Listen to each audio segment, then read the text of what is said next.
So இப்போ Pandian show சீரியல்ல இப்ப செந்தில் மேல அந்த அளவுக்கு கோவமா வந்து இப்ப இருக்காங்க மீனா அப்படிங்கிறது ஒரு பக்கம்னா, இன்னொரு பக்கம் கோமதியும் கோவமா இருக்காங்க. எல்லா விஷயமும் நடக்குது. நடந்தாலுமே வந்து பார்த்தீங்கன்னா வந்து இப்ப செந்தில வெறுப்பேத்துற மாரி ஒரு விஷயமும் மீனா ஒண்ணு பண்ணிர்றாங்க. அது என்னன்னு வந்து பார்த்தீங்க அப்படின்னா, செந்தில் வந்து பணம் கேட்கிறாரு. எனக்கு வந்து பணம் வேணும். என்னால ராத்திரி பகலா ஏற்பாடு பண்ண பார்த்தேன். ரூ. 2500 ரூ. 2500 என்னால ஏற்பாடு பண்ண முடியல.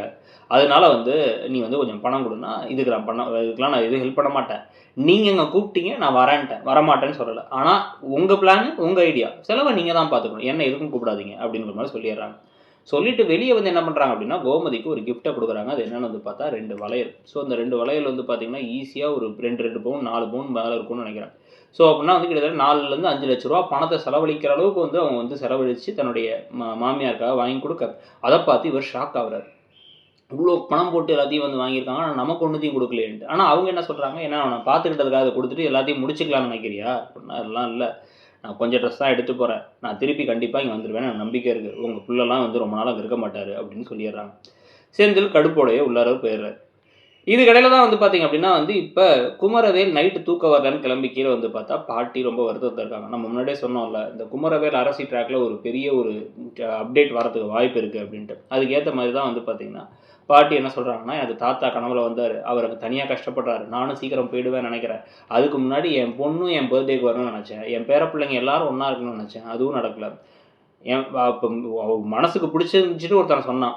கட்டி வச்சிருந்திருக்கலாம். சரி இப்பவாச்சும் அவன் நல்லா இருக்கான்னு நெனச்சா, அதையும் விடாம எதிரி மாரியே பார்க்குறாங்க. கதிரும் வந்து ராஜிய நல்லா தான் பார்த்துக்கிறான். இன்னமுமே உன் குடும்பமே ஏன் எதிரியா பார்க்குது அவங்களங்கிறது தான் எனக்கு கடுப்பா இருக்கு. உன் அப்பன் தான் முதல்ல அப்படின்னு சொல்லி வருத்தப்பட்டுட்டு இருக்காங்க. ஸோ இதுக்கு தான் குமரவேல் எல்லாத்தையும் அந்த பர்த்டே ஃபங்ஷனுக்கு கூப்பிடுவாருன்னு தோணுது. இது ஒரு பக்கம் இருக்கு. இதுக்கு நடுவுல தான் வந்து பார்த்தீங்க அப்படின்னா வந்து, இப்ப புது வீட்டுக்கு போலாம் அப்படின்னு புது வீட்டுக்கு போய், அதுக்கு முன்னாடி பாண்டியன கூப்பிட்டா, பாண்டியன் நான் வரமாட்டேங்கிறாரு. அதுக்கு உடனே மீனா நீங்க எங்களுக்கு ஆசீர்வாதம் பண்ணணும். தயவு செஞ்சு வாங்கங்கிறத சொல்லிட்டு போறாங்க.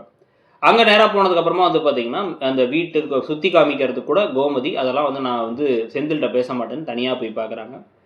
மீனா ஓவரா வந்து டிராமா போட்டு நல்லவளாட்டம் நடிக்கிறா. இதெல்லாம் வந்து தனியா கிடைக்கிற வாய்ப்பு கிடைச்சா பயன்படுத்திக்க வேண்டியதானே அப்படின்னு சொல்லிட்டு சுகன்யா வந்து தங்கமயில் கிட்ட பேசிட்டு இருக்காங்க. தங்கமயிலும் வந்து ஆமாங்கிற மாரி ஒத்து ஊதி பேசிட்டு இருக்கும் பொழுதே, இன்னொரு பக்கம் வந்து பார்த்தீங்கன்னா, எனக்கு அக்கா நீங்க ரொம்ப வருத்தப்படுற மாரி எனக்கு தெரியுது.